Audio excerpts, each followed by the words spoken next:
Entonces, para explicar rápidamente que la antropología es el estudio del ser humano en el marco de la sociedad y la cultura a la que pertenece este ser humano, incluye también lo que es el origen y el desarrollo de la variabilidad humana, todas las diferencias que tenemos nosotros como especie, y también de los modos de comportamiento sociales a través del tiempo y del espacio.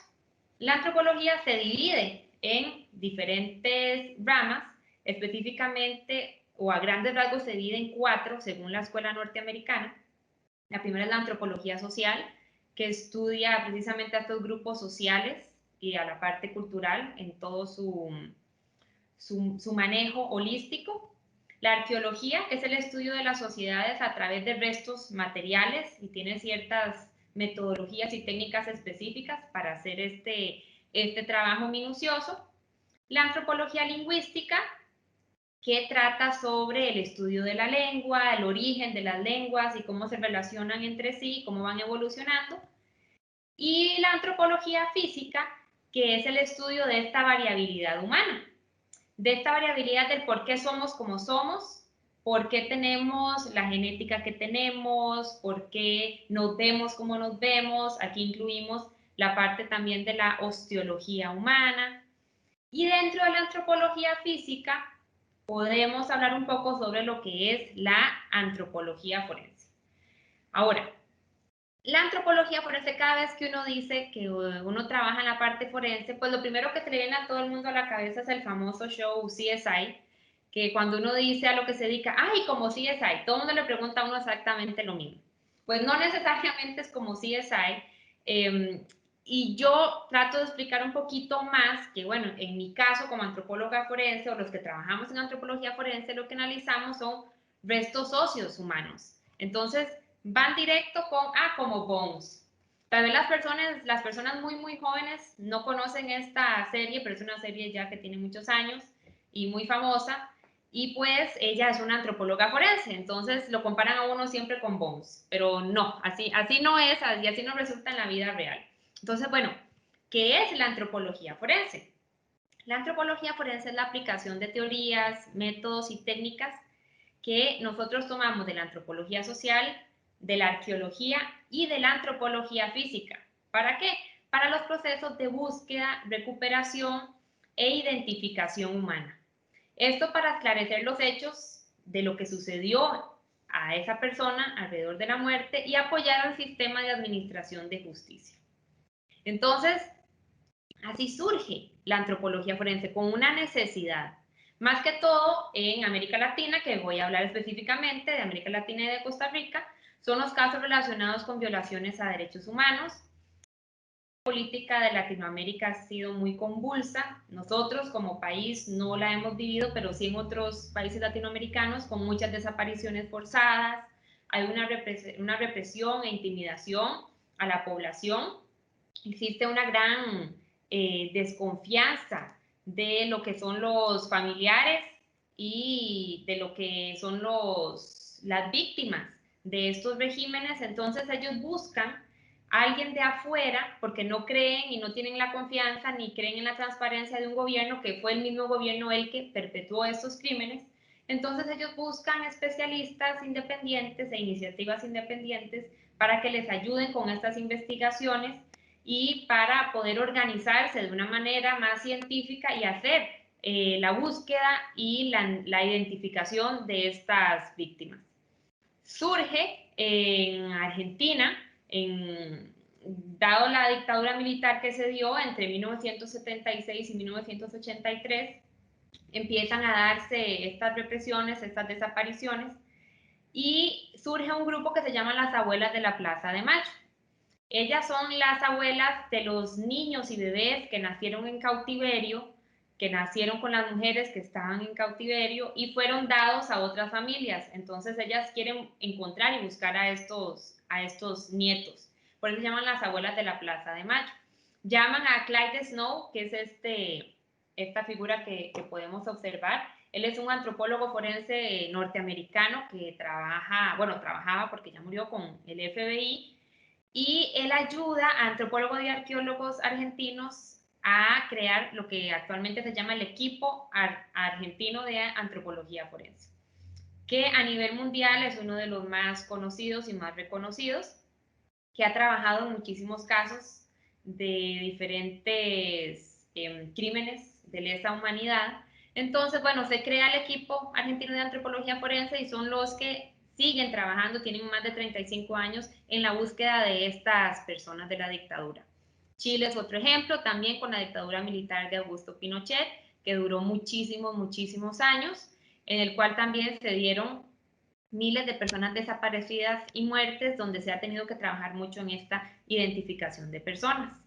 Guatemala también, otro de los casos donde se creó lo que se llama la Fundación de Antropología Forense Guatemalteca, en el cual Clyde Snow también ayudó para esta formación de arqueólogos y antropólogos forenses. Tenemos Colombia, que es otro país en el cual se ha dado una gran lucha con lo que es el narcotráfico, donde hay también miles de desapariciones, donde todavía se dan estos crímenes violentos, colegas que están trabajando constantemente, organizaciones como el Comité Internacional de la Cruz Roja, que también colabora con ellos como mediador entre lo que son las guerrillas, las FARC, y las instituciones forenses del país. A pesar de que se hizo un tratado de paz, pues todavía se siguen dando muchísimos casos. Colombia es uno de los países a nivel latinoamericano que tiene más antropólogos forenses trabajando. Imagínense la necesidad que se da en este país. Y México también, que es uno de los países más afectados por esta famosa guerra contra el narco, que es una guerra que ya a nosotros también pues nos ha venido afectando. En México se da un caso particular, que es la desaparición de 43 estudiantes en el año 2014 en la provincia de Guerrero. Y lo que pasó ahí fue que por diferentes evidencias se dieron cuenta los familiares que los mismos estudiantes, ellos fueron entregados por policía del gobierno, fueron entregados a las guerrillas. Entonces ya se reveló completamente esta corrupción que existía adentro del gobierno, y los familiares, por supuesto, y las víctimas, cero confianza hacia lo que el gobierno realizaba como investigación. Así que de hecho el equipo argentino de antropología forense fue llamado y estuvieron trabajando muchísimo en esta investigación. México es uno de los países más afectados. Vean, aquí les pongo un mapa en el cual las zonas más oscuras tienen más de 2.500 o más personas desaparecidas. Todas las semanas se encuentran fosas comunes, se necesita una investigación forense multidisciplinaria casi que a diario. Entonces, la antropología forense viene a ser una herramienta importantísima en estos casos. Como pueden ver, a nivel latinoamericano, la antropología realmente surge por las necesidades que enfrenta la región. ¿Cuáles son? La identificación de personas, la búsqueda de estas personas, poderlas entregar a sus familiares, porque existe también lo que es un fin humanitario. Entonces, no solamente el trabajo y el análisis científico, sino que la parte humanitaria, que es tan importante para poder realizar y motivación del trabajo que se hace en antropología forense. Ahora existe la Asociación Latinoamericana de Antropología Forense, la ALAF. En el 2016 sacó una guía latinoamericana de buenas prácticas para la aplicación en antropología forense, que trata de ser como una base para los que realizamos pericias en antropología y arqueología forense, y que ayuda a crear un estándar de cómo se deben realizar este tipo de investigaciones. Todos los años se realiza un congreso. Es un congreso anual en un país diferente de donde haya representación de asociados.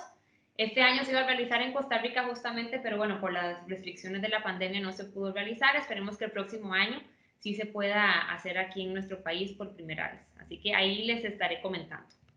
Ahora, ya sentándonos en Costa Rica, ¿cómo se trabaja en Costa Rica con la antropología forense? ¿Cómo surge o por qué surge? Ya que no tuvimos nosotros ese tipo de dictaduras políticas y desapariciones forzadas.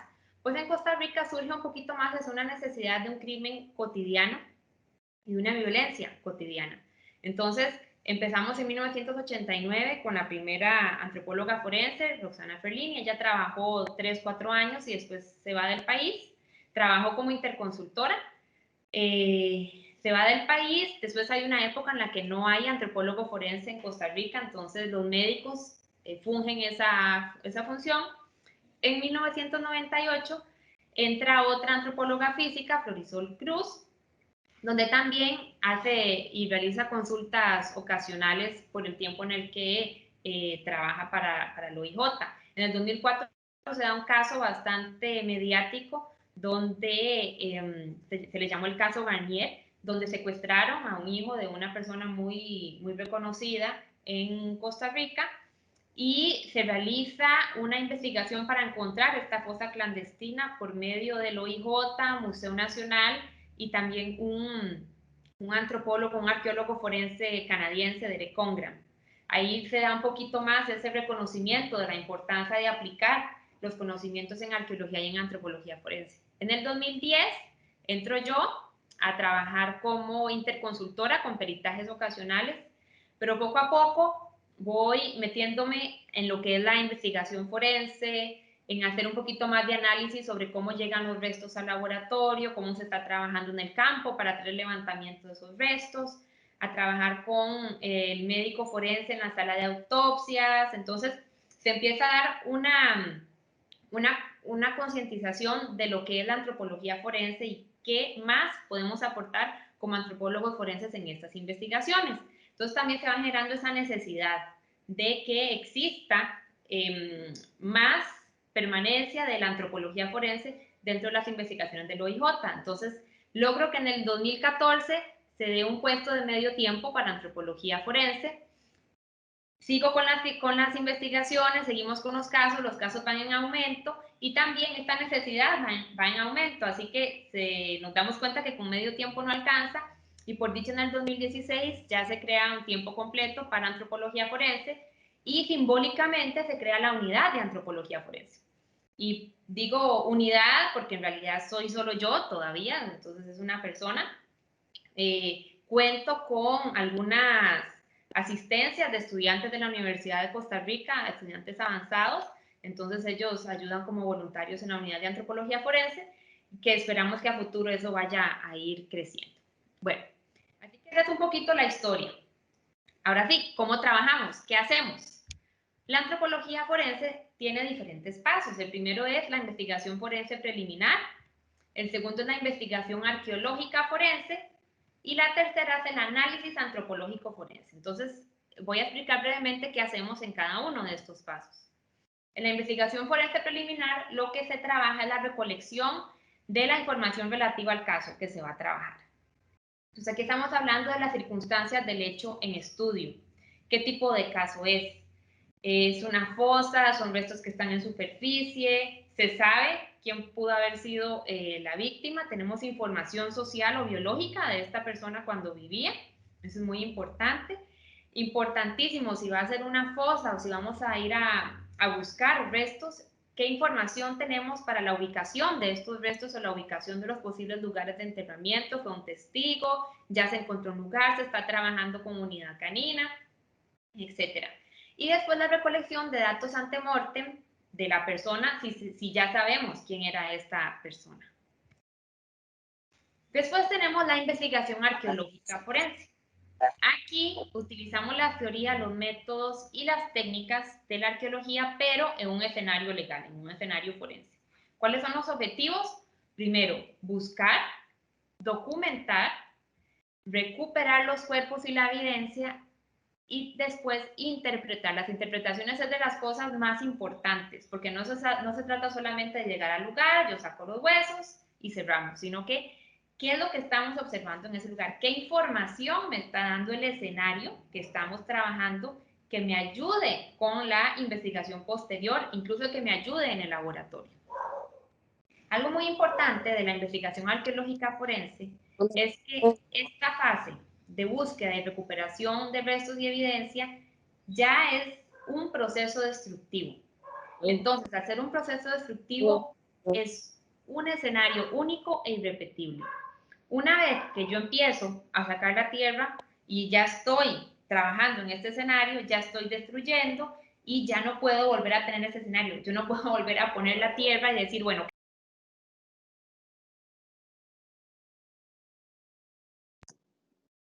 Georgina, se te apagó el micrófono.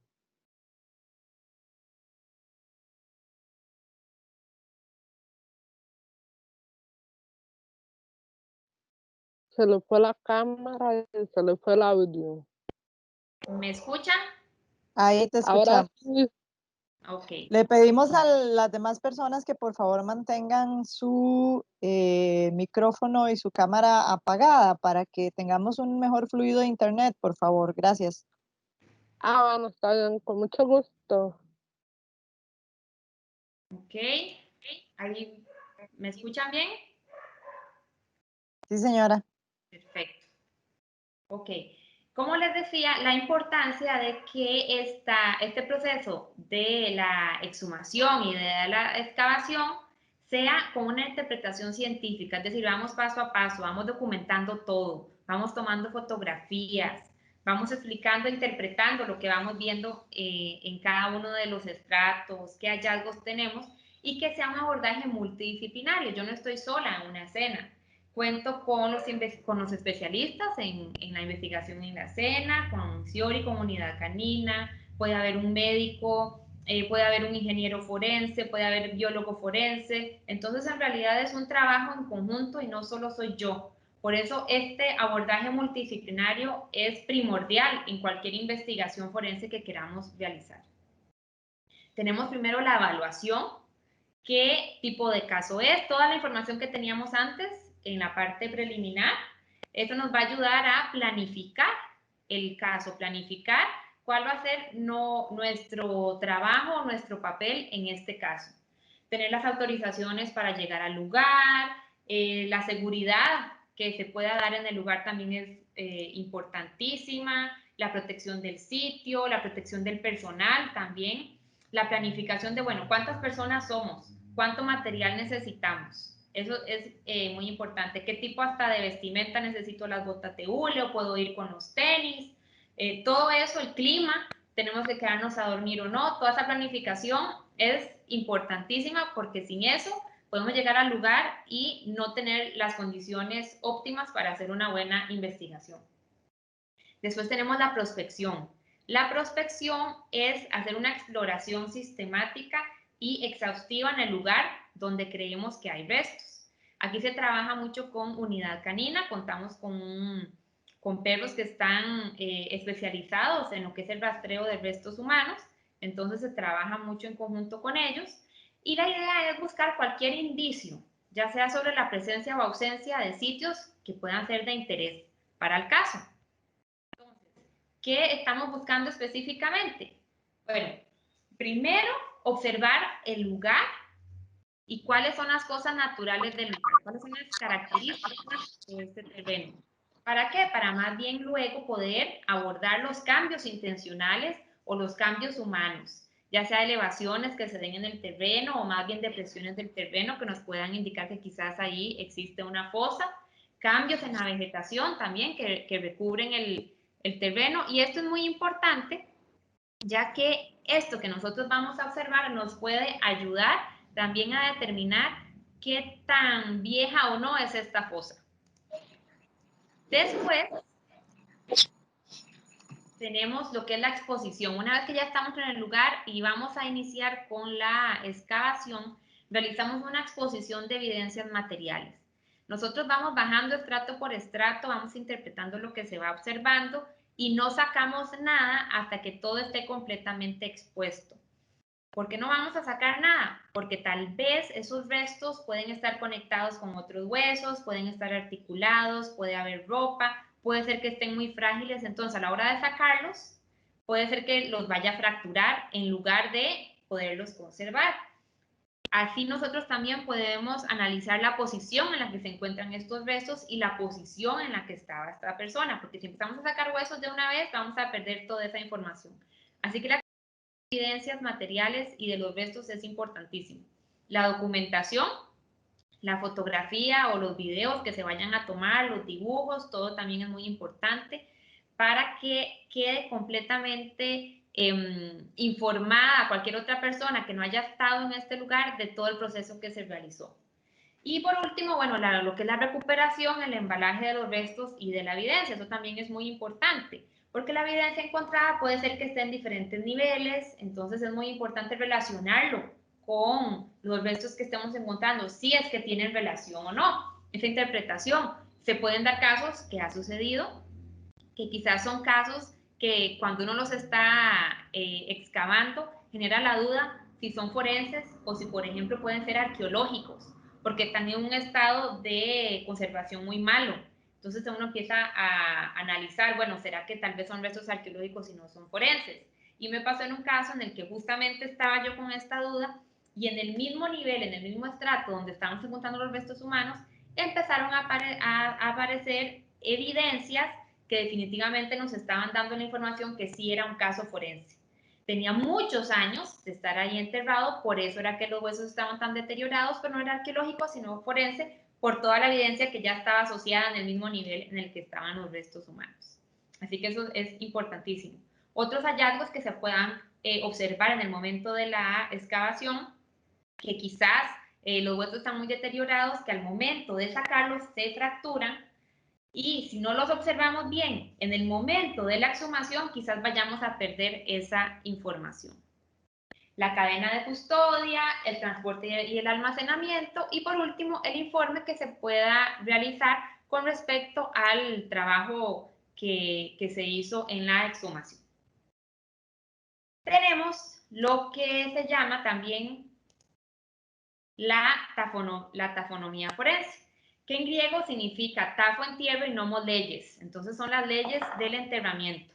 La tafonomía forense para antropología forense es importante ya que nos ayuda a estimar el intervalo post-mortem, es decir, cuánto tiempo tienen esos restos. Para avisarles de que no se ven las pantallas. Pueden No apagar se ven las pantallas. cuánto tiempo tienen esos restos de No se ve nada la pantalla. o esa persona de haber muerto. Entonces, nos ayuda a reconstruir las circunstancias antes y después de la deposición del cuerpo, ya que lo que nosotros analizamos es todo lo que le sucedió a ese cuerpo desde que murió hasta que lo estamos analizando en el laboratorio. Entonces, podemos quizás discriminar lo que pueden ser productos de un comportamiento humano o productos más bien generados por el clima, por el suelo, por el agua, por el sol, quizás en el mismo proceso de excavación, que se le hizo algún daño a los restos, etc. Entonces, poder discernir si fue eso o si son agentes provocados naturalmente. Para el intervalo post-mortem, utilizamos toda la evidencia que vamos a observar en el lugar. Aquí les pongo un ejemplo, vemos un esqueleto y vemos un árbol con unas raíces. Ahora, yo les pregunto para que ustedes hagan un ejercicio mental ahí en casa, ¿qué estaba primero, el esqueleto o el árbol? A ver quién gana. Bueno, en este caso está primero el esqueleto. ¿Por qué el esqueleto? Bueno, como ustedes pueden observar, tenemos las raíces que están interfiriendo con el esqueleto. No fue el esqueleto interfiriendo con las raíces. Y además el esqueleto está en un nivel inferior de la mayoría de las raíces del árbol. Ahora, ¿cuánto tiempo tiene ese esqueleto de estar ahí? Si fue el esqueleto el que estuvo primero. No sé si ustedes conocen, pero uno puede averiguar la edad de un árbol por los anillos que tiene el tronco. Entonces, aquí hacemos un análisis, digamos que son 7 anillos, puede ser que el árbol tenga 7 años. Así que estos restos aquí tienen por lo menos 7 años de haber sido enterrados, como un ejemplo solamente. Ahora, ¿qué otros factores podemos observar y podemos analizar? Bueno, factores ambientales. ¿En qué tipo de ambiente se encontraban estos restos? ¿O cómo se inhumaron? Inhumar quiere decir enterrar, exhumar quiere decir sacar. Entonces, factores ambientales. ¿En qué tipo de ambiente estaba este resto? No estaba en un bosque, ¿verdad? Ahí estamos observando que hay restos marinos. Eso quiere decir que estaba en un ambiente acuífero, donde había agua. Ahora, estuvo hace un día, estuvo hace 2 días, hace 3, hace un mes, hace un año. Por eso es tan importante observar la coloración. Estos organismos se pueden incluso analizar, se pueden mandar a lo que es biología forense y nos pueden informar cuánto tiempo requiere un organismo de esos en adherirse a esta superficie. Entonces eso también nos da otra idea de más o menos el intervalo post-mortem de este individuo. Muy diferente un ambiente acuífero a un ambiente en el cual fue enterrado. El tipo de tierra tiene muchísimo que ver, el tipo de clima, y también es muy diferente que sea un solo individuo a que sean más individuos. Imagínense lo que es una fosa común, la cantidad de cuerpos, el proceso de descomposición va a ser totalmente distinto. Incluso si están con ropa, si no están con ropa, la profundidad, todos esos factores son muy importantes a considerar con un caso como estos, que también es muy diferente. O si los restos están quemados. Entonces, cada uno de estos ambientes, cada uno de estos factores va a influir en el análisis que se vaya a realizar y en cómo nosotros los vamos a analizar estos restos. La tipología de enterramientos o fosas va a depender si es individual o si es grupal o común de un solo individuo o más de un individuo. También la fase previa al depósito, si es un enterramiento primario o un enterramiento secundario. Los primarios es donde la descomposición del cadáver fresco se da en ese mismo lugar donde uno lo encontró, es decir, no hay movimiento, las articulaciones siguen lábiles, que se le llaman, es decir, que siguen conectadas estas articulaciones. En cambio, en un enterramiento secundario, si hay separación de las articulaciones, hay un descarnamiento, y el lugar de depósito definitivo es distinto al lugar donde incluso se pudo haber descompuesto el cuerpo. Aquí les pongo un par de ejemplos. También un ejercicio para que ustedes hagan en casa. ¿Será este caso un enterramiento primario o secundario? ¿Ya lo pensaron? Bueno, este es un enterramiento primario. Aquí vemos el cráneo, aquí vemos las piernas, los pies, los brazos, las articulaciones siguen estando lábiles, quiere decir que no hubo separación. En este otro, ¿será un enterramiento primario o secundario? En este caso también es un enterramiento primario. No está en la misma posición que este anterior, pero las articulaciones siguen estando lábiles. ¿Cómo? Dirán ustedes. Bueno, pues si se dan cuenta, hay muchísimas posiciones en las que uno puede encontrar los restos. Esta que acabamos de ver es una de estas, donde está en una posición lateral, flexionado, pero no hubo desprendimiento de las articulaciones. Por eso es tan importante a la hora de hacer una exhumación exponer todos los restos y así nosotros podemos darnos cuenta en qué posición están. Si nosotros empezamos a ver huesos y los empezamos a sacar, vamos a perder toda esta información tan importante. Una vez que ya tenemos los restos óseos y que se hizo la exhumación y van a dar al laboratorio, entonces tenemos esta tercera fase que se llama análisis antropológico forense. En el análisis lo que hacemos es precisamente estudiar los restos óseos humanos y cadáveres que están en distintos estados de preservación o de descomposición en todo caso. Entonces, este análisis presenta un doble objetivo. Primero, contribuir con la identificación de la persona, generando un perfil biológico y el esclarecimiento de las circunstancias de muerte, donde se pueden analizar lo que son los traumas o patologías o lesiones que tuvo esa persona. ¿Cómo empezamos? Bueno, primero, ¿son huesos humanos o no? Lo ideal es que esto ya se haga desde el campo, no en el laboratorio, para que no se manden restos de animal al laboratorio. Así que yo mantengo comunicación constante con los investigadores, los especialistas en escena. Cada vez que se encuentran restos óseos y se tenga la duda si son de animal o humano, entonces ellos me envían fotografías y los podemos analizar para ya discernir si son humanos o animales antes de que sean enviados al laboratorio. Entonces, primero, si son humanos o animales. Ahí nosotros estamos observando un fémur humano.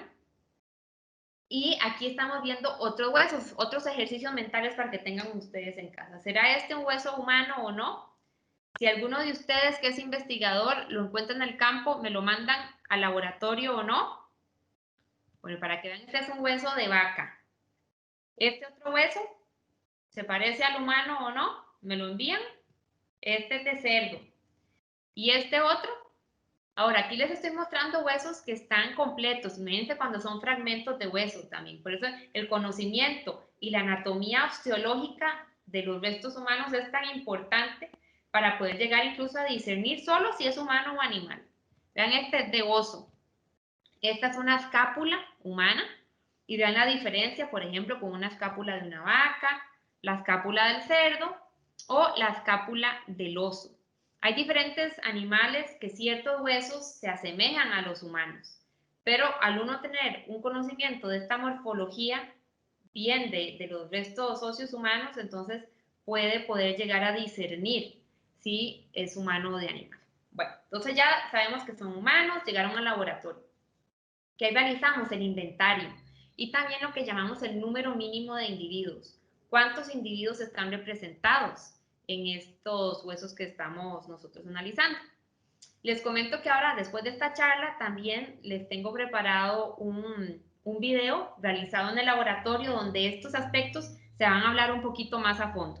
Entonces, realizar el inventario, ponemos los restos en posición anatómica. Vean qué diferente es tener un individuo o tener esta cantidad de huesos y sacar el número mínimo en estos huesos. O desde el campo, empezar a hacer el análisis y poder discernir cuántas personas o cuántos individuos están representados. Imagínense hacer una exhumación de esto y luego el análisis en el laboratorio. O de estos restos, como ustedes pueden ver, ya se van identificando desde el campo para que el análisis en el laboratorio pueda llegar a ser más sencillo. No se trata solamente de agarrar huesos, meterlos en bolsas y mandarlos hacia el laboratorio, sino que todo este abordaje, que es el que hablamos anteriormente, multidisciplinario, desde la cena, vaya a facilitar el análisis o la investigación en el laboratorio. Después que tenemos la disposición anatómica, a veces hay que hacer restauraciones, podemos tener fracturas y no es lo mismo un análisis de este cráneo con estos restos, con estos fragmentos, así lo logramos restaurar y tener una mejor noción y un mejor análisis de qué fue lo que sucedió y qué tipo de mecanismo se generó para crear estas fracturas. Viene lo que es el perfil biológico. En el perfil biológico lo que hacemos es una estimación del sexo, la edad y la estatura de la persona. ¿Qué restos o qué huesos utilizamos? Por lo general vamos a utilizar la pelvis y el cráneo. Hay una gran diferencia entre lo que es una pelvis femenina y masculina y un cráneo masculino y femenino. En el video que les pasaré ahora, podemos observar con ejemplos cuáles son algunas de estas diferencias. Les menciono esta, que es el ángulo subpúbico. Esta es de una pelvis femenina, a diferencia de este ángulo subpúbico, que es muchísimo más estrecho en una pelvis masculina. En el cráneo tenemos aquí lo que es la glabela, que es más pronunciada en hombres y menos pronunciada en mujeres.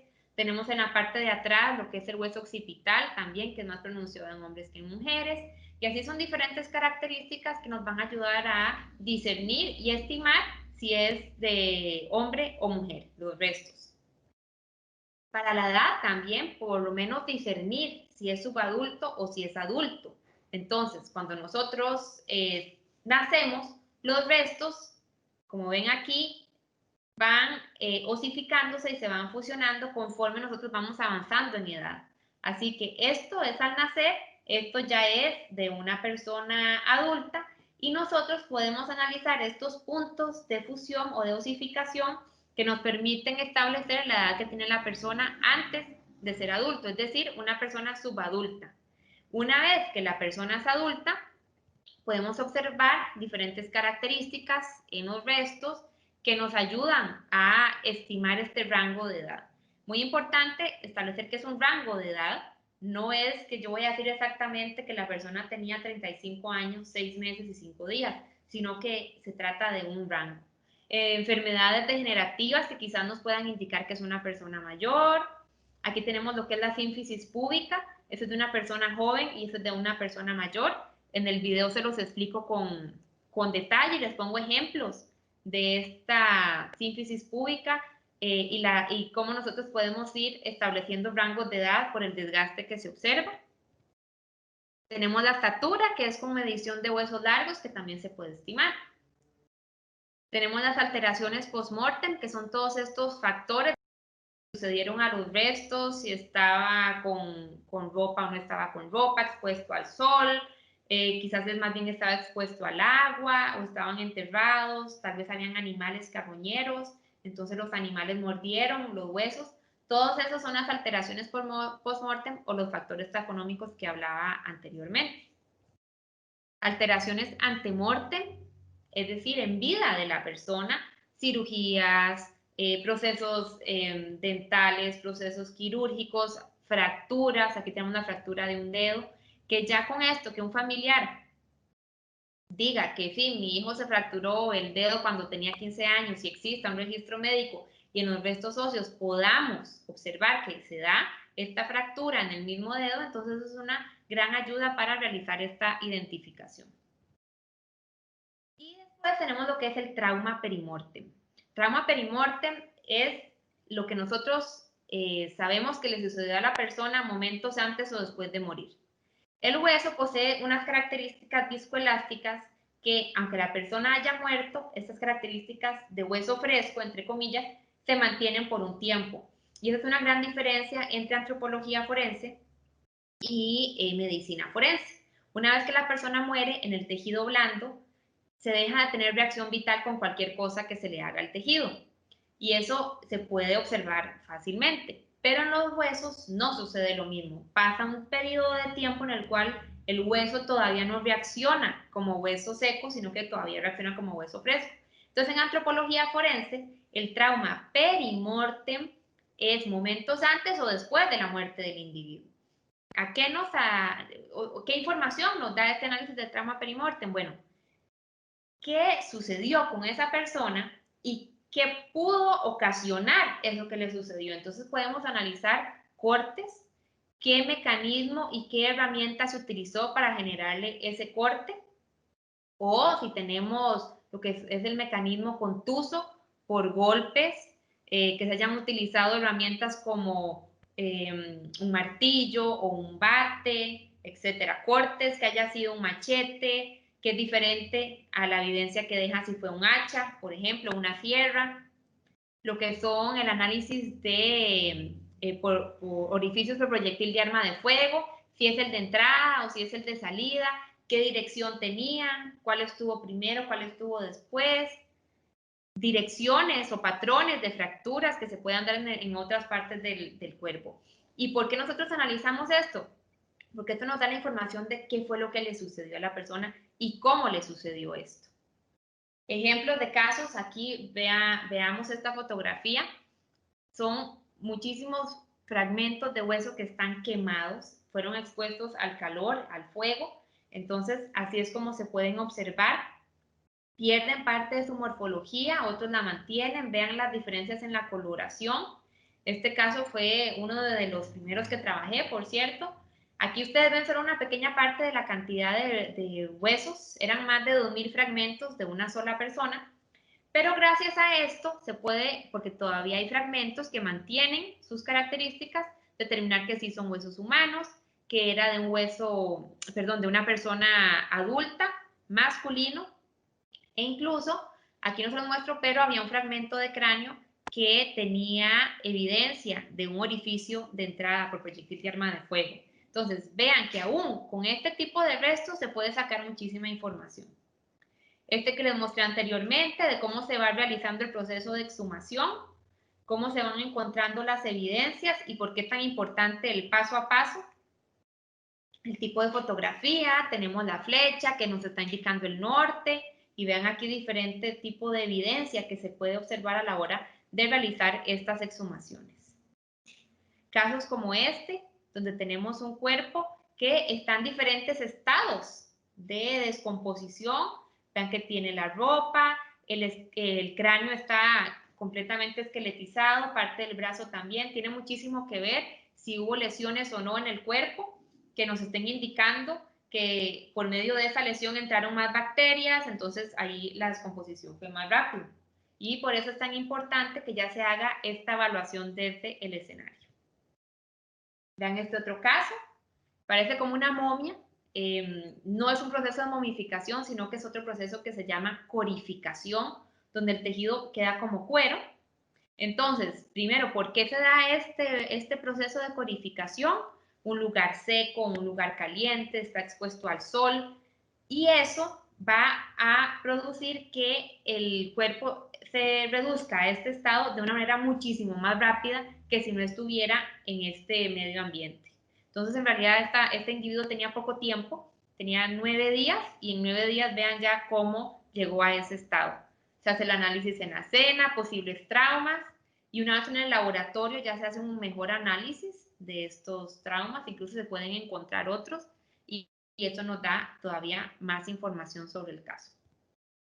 Este es un caso que fue bastante mediático, si no me equivoco fue en el 2015, donde se realizó una exhumación de una fosa en Rancho Redondo, donde se encontraron 3 individuos. Y a mí me gusta poner este caso como ejemplo porque es la primera vez que se encuentra una fosa con 3 individuos en Costa Rica, y es algo preocupante porque eso no se había dado anteriormente. Es un tipo de violencia que se va dando más en Costa Rica, por lo que es necesario que pongamos las barbas en remojo y analicemos mejor estos casos, que se trabaje de una manera más multidisciplinaria. La forma en que se abordan estos casos es importantísima. Bueno, ahí éramos muchísimas personas que estábamos trabajando, y por eso la experticia en estos casos y en estas investigaciones es tan importante, porque poco a poco en Costa Rica se va dando más, así que debemos estar todos preparados.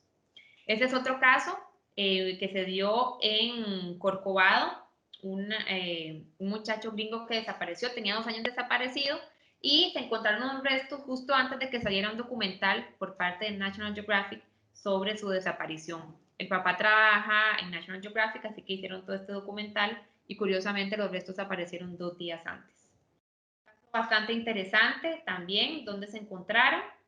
Se tenía National Geographic hizo su investigación con base a un homicidio y se creía que lo habían asesinado, pero después de que se hizo ya el análisis de los restos que se encontraron, nos dimos cuenta que no había ningún signo de violencia, al menos en estos restos. Entonces al final no se pudo determinar lo que fue la causa de muerte. Cuando entrevistan al papá, él dice que su hijo murió haciendo lo que más le gustaba, que era hacer camping y acampar en la montaña. Muy mediático, terminé yo también saliendo en las noticias, y hasta en el famoso documental de National Geographic desmintiendo todo lo que ellos habían hecho. Ya para terminar, los últimos, en este caso, vean, esto es un coxal de la pelvis.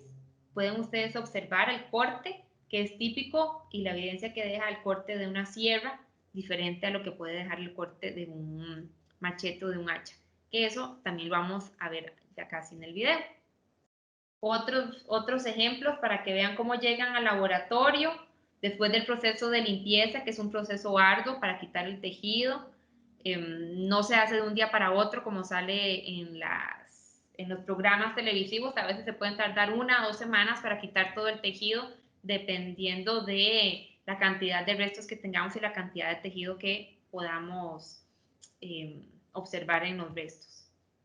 Y por último, este caso, que les quería poner que es muy interesante, donde se analiza toda la evidencia del caso.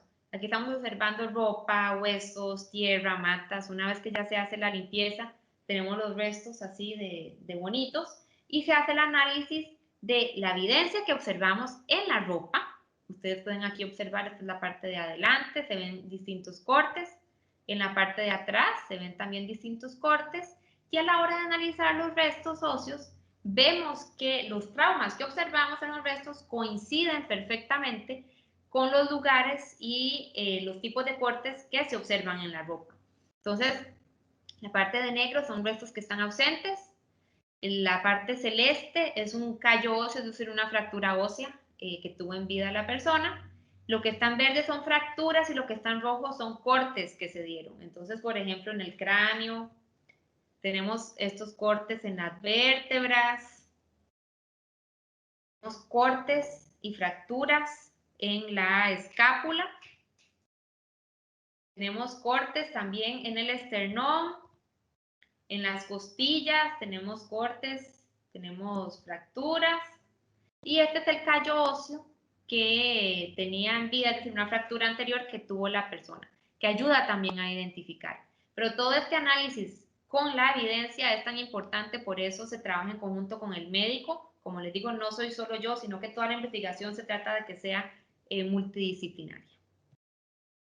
Y para terminar, algunos retos que todavía tenemos y tiene la unidad de antropología forense, como es la actualización de métodos y técnicas para el intercambio de conocimientos con diferentes colegas. Al ser yo la única antropóloga forense que trabaja aquí en el país, para mí es muy importante mantener el contacto, ir a congresos, capacitaciones, comentar hasta casos con diferentes colegas que puedan dar insumos a las investigaciones aquí en Costa Rica. Capacitaciones al personal que trabaja con escenas donde hayan restos humanos. Siempre se está en comunicación con la gente de SIORI, los investigadores en escena, los especialistas, en comunicación constante con gente del Ministerio Público, con diferentes oficinas regionales que tiene el OIJ, etcétera. Y bueno, este tipo de charlas también que se dan al público para que conozcan qué es lo que se hace en antropología forense y cómo se trabaja. Y también ojalá que se den más antropólogos y arqueólogos forenses en el país, aunque todavía no existan más plazas, trabajo hay, los casos están en aumento y me parece importantísimo que seamos que existan varios profesionales en antropología y arqueología forense, porque este tipo de investigaciones requiere de ese abordaje multidisciplinario y por eso es tan importante. Aparte de protocolos de actuación que se deben dar en diferentes escenas, a veces hay escenas complejas que se le llama, donde hay restos humanos, trabajo en el laboratorio, diferentes accidentes o desastres naturales, donde la antropología forense puede aportar muchísimo. Así que bueno, hasta aquí les tengo esta presentación y les voy a poner un video que realizamos en el laboratorio de la unidad de antropología forense para que ustedes vean cómo trabajamos, bueno, cómo trabajo ahí y algunos ejemplos de casos que se analizan en el laboratorio. Así que ya les voy a pasar.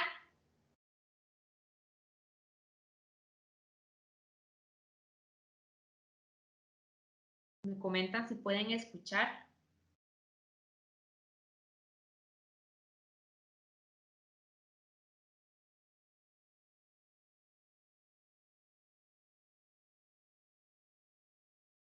No se escucha, Georgina. Puede ser que no le activaras el audio. No se escucha. Vamos a ver. Cuando le das compartir, antes ¿Sí? de ponerlo, tenés que activarle la cejilla del audio, de compartir con audio. Ok. Vamos a ver. Tenés que salir ahorita y volver a darle compartir. Ok, perfecto. Ok, donde le das compartir, antes de activarlo, hay una cejita en la pantalla que dice compartir con audio.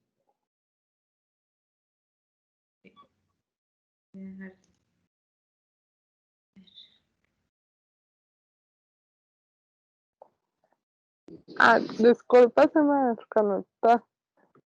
Ah, ya vi, listo. Ok. Disculpa, se me desconectó. Ahí sí. Bienvenidos a la unidad de antropología forense. Ahora acompáñenme al laboratorio para que puedan observar dónde es que se realizan todos los análisis de los restos óseos. Vamos. Bienvenidos al área del laboratorio de la unidad de antropología forense. Aquí es donde realizamos todos los análisis. Antes de empezar cualquier análisis de restos óseos, el primer paso es la limpieza de los restos óseos, sea que vengan con tejido, sea que vengan con tierra, cubiertos de ramas. Primero se hace el proceso de limpieza. Si los huesos vienen con tejido, ese proceso va a durar un poco más porque hay que remover ese tejido blando. Si es solamente tierra, se puede lavar con agua y un cepillo para no dañar los restos óseos. Una vez que tenemos los restos limpios, entonces viene la parte del inventario o el número mínimo de individuos. ¿Cuántos individuos están representados? Entonces aquí es donde nosotros podemos colocar los restos en posición anatómica para poder diferenciar la lateralidad, si son huesos del lado derecho, si son huesos del lado izquierdo, cuántas vértebras tenemos, por ejemplo, cuántas costillas, qué huesos están representados del individuo a la hora de hacer este inventario y de colocarlos en esta posición anatómica. Eso nos va a permitir realizar un análisis más fácil. ¿Por qué? Porque ya nosotros al tener el inventario podemos después continuar con el resto del perfil biológico, de la estimación del perfil biológico en cuanto a la estimación del sexo, la estimación de la edad, incluso la estimación de la estatura, cuando podemos contar con huesos largos. Aquí nosotros estamos observando este corte, no se asusten, es un corte que se realiza en sala de autopsias para poder enviar muestras de ADN a la sección de bioquímica. Lo ideal para poder sacar estas muestras es que sean huesos largos y que estén en condiciones bastante, en este caso bastante favorables, para que la muestra sea una muestra positiva a la hora de realizar los análisis de ADN. ¿Qué análisis realizamos aquí en el laboratorio? Primero, estimar el número mínimo de individuos. ¿Cuántas personas se representan en los restos óseos que tenemos? Una vez que tenemos el número mínimo de individuos, empezamos con el análisis del perfil biológico. Ahora, ¿qué es el perfil biológico? Como se los comenté en la charla, como lo comentaba en la charla, el perfil biológico significa la estimación del sexo de la persona, si es hombre o si es mujer, qué edad o el rango de edad que tenía esta persona al momento de morir, y si tenemos traumas o si tenemos fracturas que podamos analizar y que nos dé una mejor idea de qué fue lo que le pasó a esa persona. Aquí tenemos un ejemplo para la estimación del sexo de una persona. Una pelvis masculina y aquí tenemos dos coxales femeninos. Como ustedes pueden observar, ya la diferencia en tamaño es bastante notoria y además hay ciertas características y rasgos que podemos observar que nos van a ayudar a hacer esta estimación. Por ejemplo, tenemos la pelvis masculina. Veamos este ángulo que se forma debajo de la sínfisis púbica, que es el ángulo subpúbico, es bastante estrecho. Si nosotros lo observamos en una femenina, entonces podemos observar la diferencia del ángulo muchísimo más abierto. También tenemos esto, que es un ángulo que se llama la escotadura asiática. Esta escotadura es más estrecha también en hombres que en mujeres. En esta masculina podemos observar que es bastante estrecha en comparación con la femenina, que es una escotadura muchísimo más abierta. Y así hay diferentes características que podemos ir observando que nos dan una mejor idea para la estimación del sexo. Para estimar la edad utilizamos varios huesos que tenemos nosotros en el esqueleto y uno de ellos y de los principales es la sínfisis púbica. La sínfisis púbica está unida así, pero al existir esta unión se da un desgaste justo en esta área. Así que nosotros vamos a analizar cómo se va dando ese desgaste. En esta sínfisis púbica que tenemos acá, el primer ejemplo, podemos observar cómo se ven las rugosidades, cómo se ven que en realidad no hay estriación, no hay mayor desgaste, es una persona bastante joven.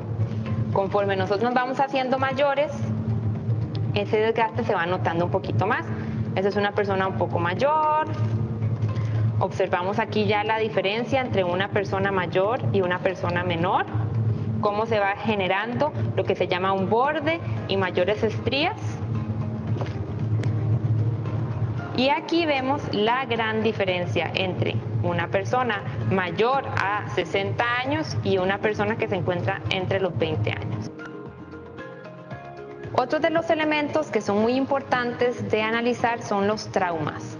Los traumas se dividen en traumas o patologías que pudieron haber sucedido cuando la persona estuvo viva, traumas que sucedieron en el contexto de muerte de la persona y después factores que nosotros les llamamos factores tafonómicos que le sucedieron a una persona una vez que murió y por las condiciones en las que estuvo el cuerpo y los restos óseos en el momento del hallazgo. Pero aquí les tengo ejemplos de lo que son traumas perimortem, que suceden en el momento de la muerte de la persona. Por ejemplo, cortantes, en este caso podemos observar aquí en el cráneo diferentes traumas cortantes, traumas también que son contundentes, es decir, un golpe hacia la persona que pueden provocar diferentes fracturas en diferentes partes, en este caso de la mandíbula o en diferentes partes del esqueleto. Traumas cortantes como los que podemos observar acá. Esta es una parte de la tibia, extremidad inferior, del fémur. Muchas veces observamos cuando se dan extremidades es porque se quiere hacer un desprendimiento precisamente de estas extremidades de la persona. Este es el húmero, la cabeza del húmero, es decir, en el brazo, la articulación del hombro, posiblemente para hacer separación de estas extremidades. Entonces uno analiza estos cortes para poder determinar qué tipo de herramienta generó el corte. No es lo mismo una marca de corte, por ejemplo, de un machete, a una marca de corte que pueda producir una sierra. Por eso es tan importante hacer estos análisis que nos ayudan a determinar qué herramientas o qué mecanismo produjo este trauma, para que sea más fácil para los investigadores, en el caso de hacer un allanamiento, saber qué herramientas o qué tipo de instrumentos pudieron haber provocado este trauma. ¿Qué otros traumas podemos encontrar? Por ejemplo, por proyectil de arma de fuego. En este caso, estamos observando aquí un orificio. Este sería un orificio de entrada por proyectil de arma de fuego. El orificio de entrada y el orificio de salida tienen características distintas. Aquí observamos la línea de fractura que generó este orificio de entrada. Y esta línea de fractura viene hasta el hueso parietal derecho. Tenemos otras líneas de fractura también que se van provocando, porque aquí del orificio de entrada genera tanta energía al cráneo que produce otras fracturas en el cráneo. Algo muy importante también con los traumas por proyectil de arma de fuego es que se puede llegar a estimar la dirección. Si tenemos aquí el proyectil de entrada o el orificio de entrada, aquí donde nosotros tenemos una ausencia de huesos, aquí se da la salida del proyectil. Por eso es que tenemos más fracturas y más líneas de fractura que se generan de esa energía producida por la salida del proyectil. Espero que les haya gustado la visita por el laboratorio y que hayan aprendido un poco más sobre todo lo que los huesos nos pueden hablar. Gracias por su atención.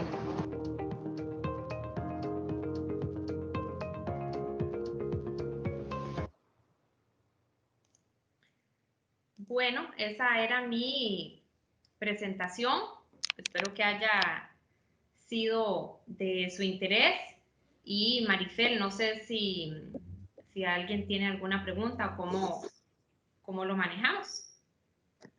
Sí, efectivamente, pues si alguien tiene alguna pregunta en este momento, bueno, ya vemos a don Manfred que tiene la mano levantada, así es que adelante, don Manfred, con su pregunta.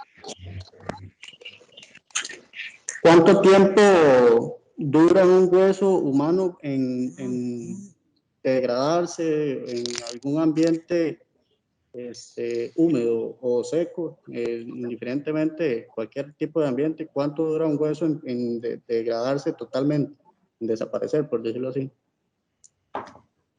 Bueno, es muy difícil que un hueso desaparezca completamente porque hasta tenemos huesos que tienen cientos de años, restos fósiles que tienen hasta millones de años. Pero todo va a depender del ambiente en el que esté. Incluso es más rápido la descomposición de un cuerpo en un ambiente húmedo que en un ambiente seco. Es más rápido la descomposición de un cuerpo que no está enterrado a un cuerpo que está enterrado. Cuando están enterrados incluso se tarda todavía más, pueden ser hasta años. Entonces va a depender muchísimo y no hay un promedio específico.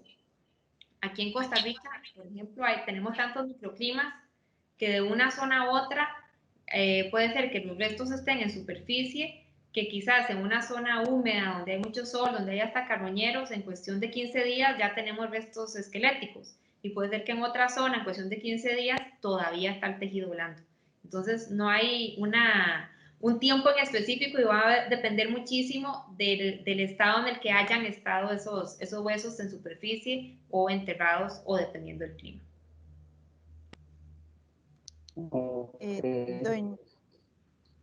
Doña Belkis Aguilar también tiene la mano alzada. Adelante. Gracias, buenas tardes. Mi consulta va relacionada cuando se determina que los huesos hallados son arqueológicos, como lo que sucedió recientemente en la ampliación de la carretera.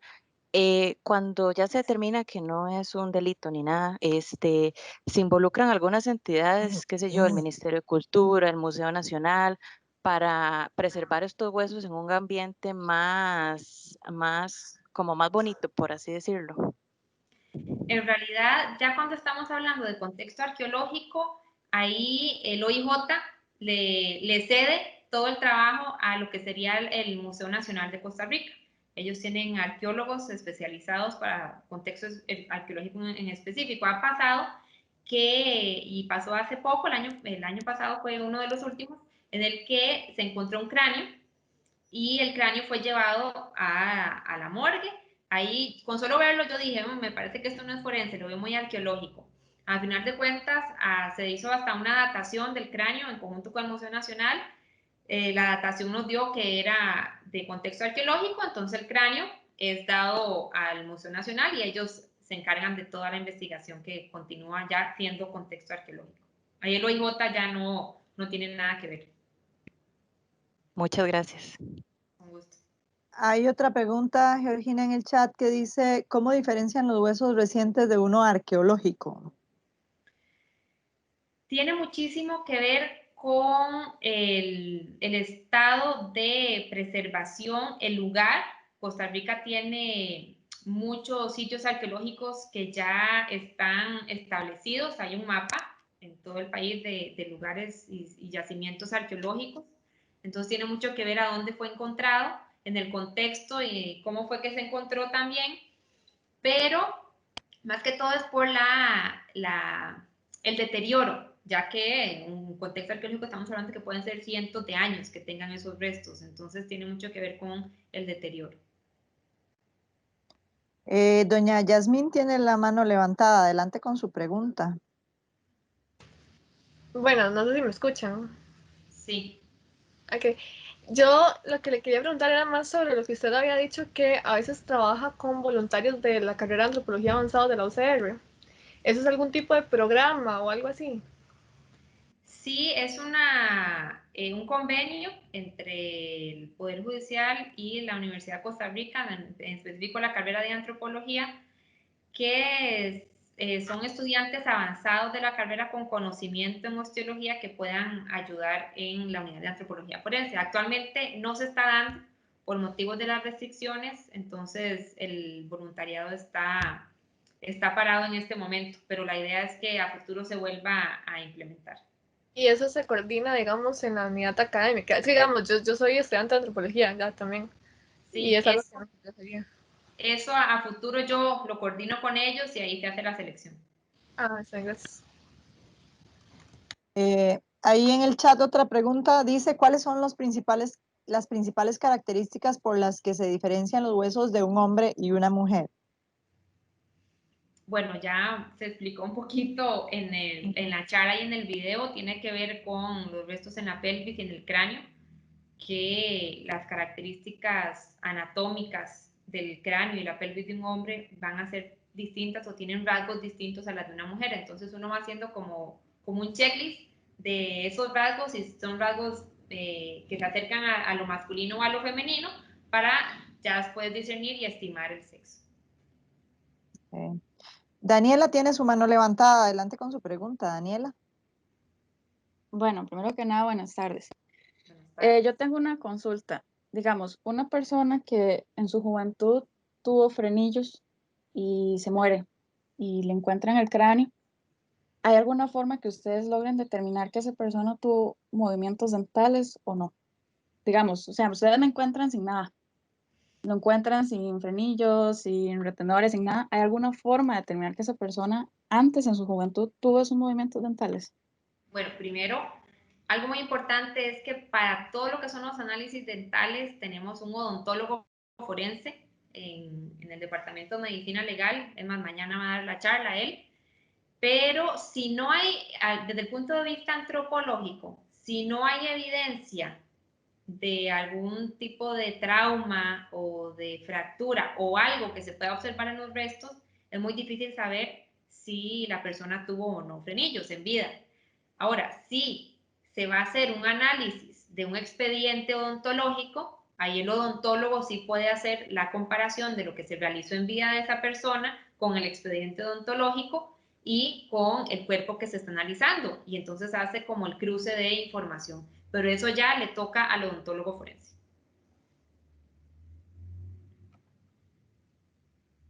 Vamos a ver, hay otras preguntas en el chat, pero se me quedó pegado. Creo que una de ellas era sobre el tiempo, que desde hace cuánto tiempo se han aumentado. Vamos a ver, ya me entró, dice, ¿qué tanto y desde cuándo han aumentado los casos que requieren la intervención de la antropología forense en Costa Rica? El aumento sustancial, bueno, desde que yo empecé en el 2010 a la actualidad, el aumento sustancial se ha dado más que todo en los últimos 3 años.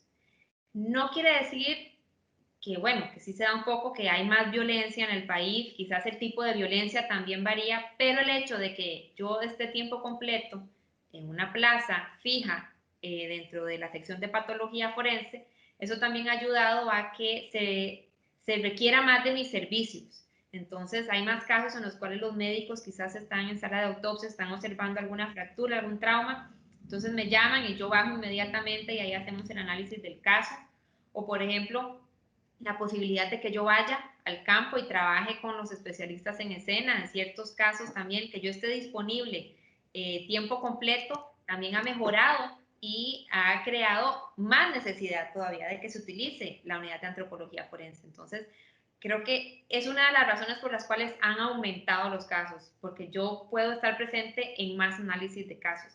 Aparte que sí, hay cierta violencia, hay ciertas tendencias de violencia que a veces se dan, entonces es necesario un análisis o un manejo más multidisciplinario. Pero en los últimos 3 años es donde se ha dado casi que, podría decirse que desde que empecé se han triplicado el número de casos. Ok, luego hay otra que dice, me gustaría saber qué cuidados se debe de tener en un rescate de un fallecido para no alterar la evidencia. Gracias.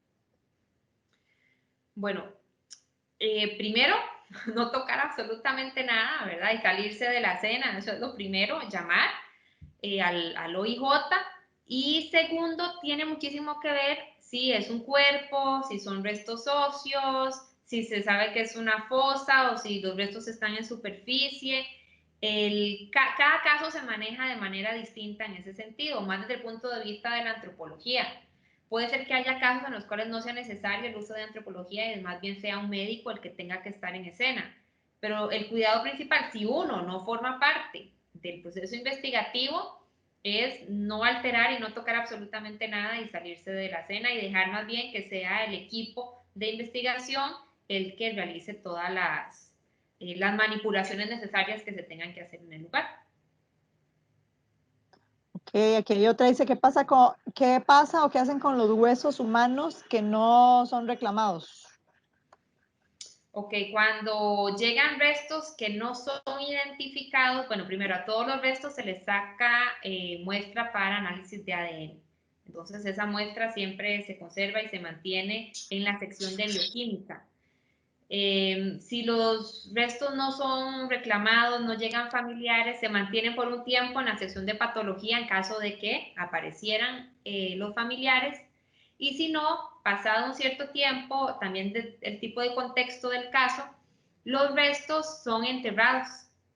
Se realiza cada cierto tiempo se realiza un entierro donde se van al cementerio general, hay un espacio específico para estos casos y ahí ya quedan bien establecidos, bien identificados el número de casos, etcétera, de los que no han sido identificados. Vamos a ver, hay alguien que quiere saber dónde puede estudiar antropología forense. Creo que lo habías dicho, pero no sé si lo repetimos. Bueno, en Costa Rica no existe la especialidad. Se dan cursos en la Universidad de Costa Rica, en la UNED, en lo que es la licenciatura de criminalística también se da un curso, pero son cursos, no es la especialidad en sí. Antropología y arqueología se estudia en la UCR, pero si uno quisiera especializarse, tendría que ir afuera, en otro país. Luego el compañero nuestro, José Pablo Araya, dice de la sección de Ingeniería Forense. Pregunta, desde el punto de vista antropológico, ¿existen algunas indicaciones especiales para llevar a cabo levantamiento topográfico, croquis, planos de la escena del sitio? Para el trabajo de campo, depende mucho del tipo de escena en la que estamos. En el caso, por ejemplo, de que sea una exhumación, entonces lo que se necesite es la visión hasta tridimensional, porque ahora podemos utilizar ese recurso de lo que es la exhumación. Creo que más que todo es la capacitación o conocimiento técnico que tengan ustedes como ingenieros forenses para realizar este tipo de imágenes. En cuanto a antropología forense o arqueología forense, es mostrar la mayor cantidad de evidencia posible para que salga en esas imágenes, pero no hay como un protocolo específico desde nuestra parte para que ellos puedan realizar ese tipo de imágenes. Más que todo, exponer la mayor cantidad de restos y de evidencia que pueda ser tomada o que pueda ser fotografiada. Don Heiner Hernández tiene su mano levantada. Adelante con su consulta, don Heiner. Buenas tardes. Yo quería preguntarle a Georgina que, bueno, con respecto al proceso de embalaje y, digamos, ya cuando se realiza la investigación, lo que es la supervisión en los restos, lo que es ya el proceso de embalaje de los huesos y además evidencia encontrar, como, cómo sería el proceso y cuál sería la cadena de custodia.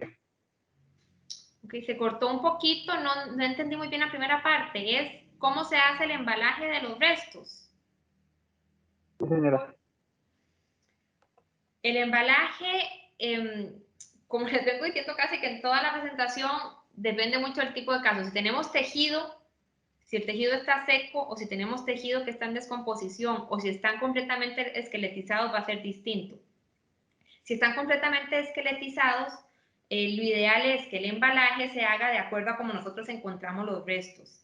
Si, por ejemplo, hacemos una exhumación donde vemos que los restos están en esta posición anatómica, donde el cuerpo está con todas las articulaciones, lo ideal sería embalar lo que sería, bueno, cráneo y mandíbula en una bolsa de papel, brazo izquierdo en otra bolsa, brazo derecho en otra bolsa, vértebras en otra, costillas izquierdas en una, derechas en otra, etcétera, para que luego sea más fácil ese análisis en el laboratorio y sepamos que los restos estaban en esa posición anatómica. Si los restos están completamente esparcidos, entonces es muy importante el análisis de cómo se están encontrando, si quizás hay un puñito más en un lugar, si todos están por todo lado, un croquis de cómo se han encontrado, va a ser muy importante para la hora de hacer ese embalaje. Meterlos todos en una bolsa no está bien porque se pueden hacer daño a la hora del transporte, entonces eso es muy importante. ¿Qué huesos son más duros? Por ejemplo, un fémur con un cráneo, lo ideal es que vayan separados. Si hay tejido en descomposición, pues ese tejido va a estar soltando líquidos, entonces se pone en una bolsa plástica de muertos, como se le llama, entonces se pone ahí y así es como se manda a morgue. Entonces en realidad va a depender mucho del estado en el que se vayan a encontrar los restos. Perfecto, muchas gracias. Gracias.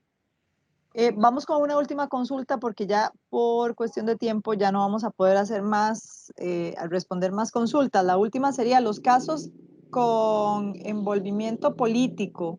Requieren un manejo diferente en los restos. No entendí con envolvimiento. Tal vez si don Sebastián activa su micrófono y nos explica los casos con envolvimiento político. Dice, requieren un manejo diferente en los restos. Sí, claro. Los casos que tienen, ¿cómo decirlo? Envolvimiento fue la palabra más adecuada que encontré, que están sujetos a un caso político. Ok, en un contexto político.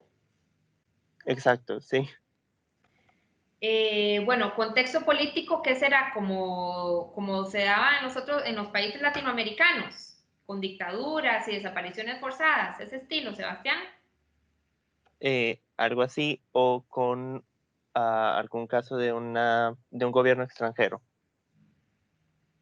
Como un gobierno, es que no entiendo gobierno extranjero. Digamos, si fuese el caso de algún miembro enviado de un gobierno extranjero a nuestro país que se encuentran los restos, ¿tendría un manejo diferente? Dictaduras. Ok, No. bueno, el manejo de restos tiene mucho que ver incluso con el tipo de cultura de esa persona, la religión, también hay que hacerlo de acuerdo a cómo son sus costumbres, siempre y cuando eso no vaya a ir en detrimento de la investigación o de la autopsia que se vaya a realizar del cuerpo. Pero sí se debe tomar en cuenta el tipo de costumbres que tenía esa persona o el tipo de cultura con respecto al manejo de los restos humanos. Se hace de la mejor manera posible, igual que todas las demás investigaciones,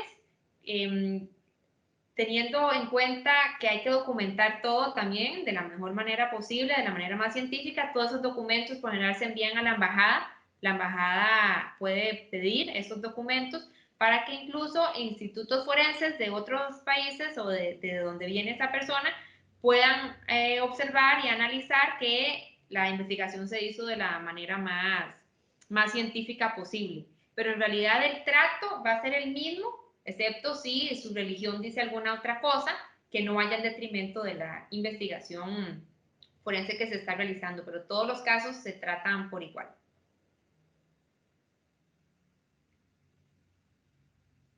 Bueno, lamentablemente se nos acabó el tiempo. Creo que es un tema bastante interesante y creo que se prestaría como para hacer mucho más rato de consultas y de información, pero lamentablemente tenemos que terminarlo acá. Muchas gracias, Georgina, realmente muy interesante. Muchas gracias. Después hacemos otra charlita por ahí para los interesados. Sí, vamos a tener que seguirlas implementando. Muchas gracias y muchas gracias a todos. Ya saben, seguimos con nuestra ponencia sobre ingeniería forense, así es que les invito a que se queden. Y mañana, como dijo Georgina, mañana tenemos la charla de odontología forense. Esa es a las 2 de la tarde. También les recuerdo, en la mañana, a las 9 de la mañana, vamos a tener delitos ambientales en Costa Rica. A las 10:30 de la mañana vamos a llevarlos por un pequeño tour por el Museo de Medicina Legal. Eso es en Facebook Live. Eso se pueden pegar a nuestro Facebook y pueden ver el recorrido que les vamos a hacer con la doctora Marcela Balmaceda del Departamento de Medicina Legal. Como les decía, a las 2 de la tarde, odontología forense en la investigación criminal con el doctor José Manuel Fernández. Y a las 3:30 de la tarde, muy interesante para cerrar nuestra feria web. Mañana vamos a tenerles los métodos más comunes para el robo de vehículos. Así es que si quieren ver y quieren evitar que les roben su vehículo, pues nos tienen que acompañar mañana. Así es que muchas gracias y ya casi nos volvemos a conectar con nuestro experto en ingeniería forense. Muchas gracias. Gracias, hasta luego.